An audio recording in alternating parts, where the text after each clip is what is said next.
Journalist and researcher Ruth Hopkins has investigated Bloemfontein's Mangaung prison, from which fugitive Thabo Bester ran his media company.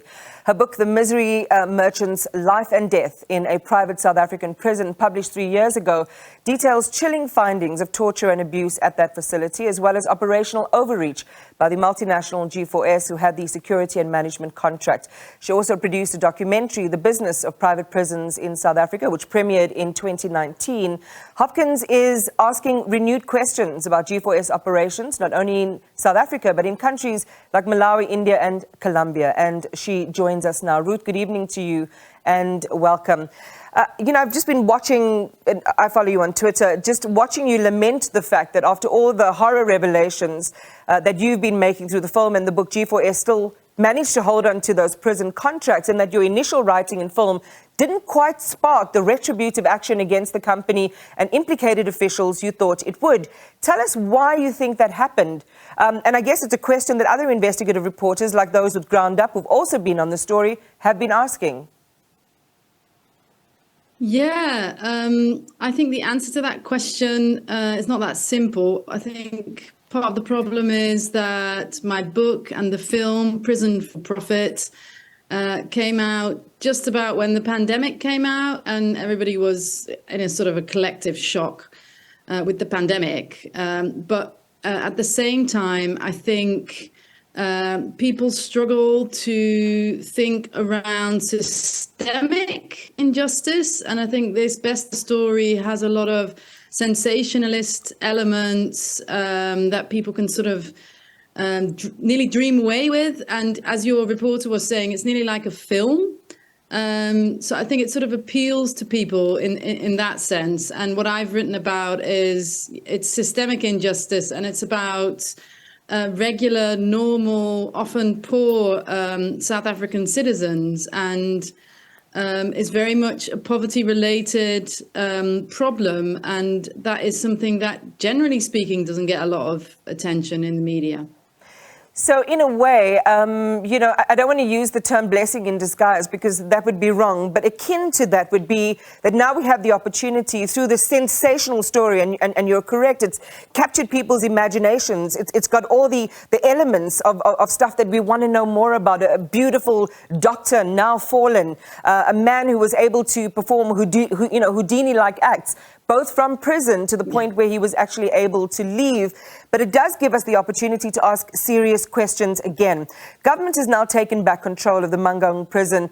It looks like the G4S contract might not be renewed after 2026. Parliamentary briefing, which was postponed, is now back on track. But it's not the first time, Ruth, as you know, that government has taken control from G4S. They did it in 2013, at a time when you document there was widespread corruption, a prison that was mutinous, and where inmates were blinded after being shot with rubber bullets. Just to add, Correctional Services Minister at the time of the investigation, Thabo Bester, admitted that the privatization of prisons had failed, and there was a task team meant to investigate. He was then removed. 10 years later, we are here asking similar questions. How do you explain this, knowing everything that you know? Well, the contract has not been terminated, and G4S itself announced that they didn't want to continue the contract after 2026, years ago, like 2 or 3 years ago. And what surprises me is that the prison is now being taken over for the second time, but the contract is not terminated. I mean, G4S has violated the contract, the Constitution, the Correctional Services Act. It just goes on and on and on. And the contract should be terminated, and the South African state should step in and permanently take back control of the prison. However, they've invoked Section 112 of the Correctional Services Act, which allows for a temporary control, DCS control of the prison. I mean, G4S guards are still working in the prison. Johan Theron, the director of the prison, is still managing business at the prison. It's run by a DCS temporary head. Why the contract has not been terminated like yesterday, it beats me. The only answer I can find or I can think of is that, profit is being made, not just on the side of the company, but also the South African state. And if you look at the shareholders of the prison contract, the shareholders are run by people who have ties with the ANC. So that would be my explanation. So just share a little bit more on that connective tissue or that connected network that exists to keep, a company that has a lot of questions to answer. And unfortunately, we won't have time today to talk about the operations elsewhere, but you are in panel discussions with other human rights activists around the world talking about the abuses that happen under their watch. Just reiterate or just expand a little bit more on that network that allows them and has allowed them to stay in place unaccountable. Yeah, well, the prison contract has been signed by Bloemfontein Correctional Contracts, BCC. This is a consortium of shareholders, and G4S is just one of 5 shareholders. And DCS operates the prison. The profit, however, goes to companies such as Fikile Mangaung, 10 Alliance Mangaung, Equatie Community Trust, Old Mutual, and G4S. And if you look at those 3 first companies that I mentioned, they're run by Papi Mokoena. Papi Mokoena is the chair of BCC. He used to be the mayor of Bloemfontein, and he's high up in the ANC. He has a lot of political connections.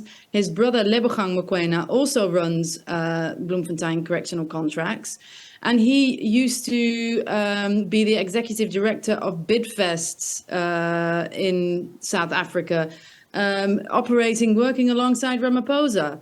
So it's a really well-connected network of politicians and also former judges. I mean, Tabani Jali, who is known by his work on the Jali Commission, which exposed widespread prison corruption in South Africa in the early 2000s, he used to be a shareholder of BCC. So the money and the accountability lies not just with G4S as a global company, it also lies with the South African government. So if this is going to lead to a public inquiry, then my question is, who's going to hold who accountable? Because DCS and the South African government equally has blood on their hands, as far as I'm concerned. Another story in which we have to follow the money. Nothing happens by accident, and some of these are legacy and historic issues. People that you've named, certainly as an organization, we will reach out for comment to them. Investigative journalist and author of The Misery Merchants, Ruth Hopkins, joining us from the UK. Thank you very much for your time tonight.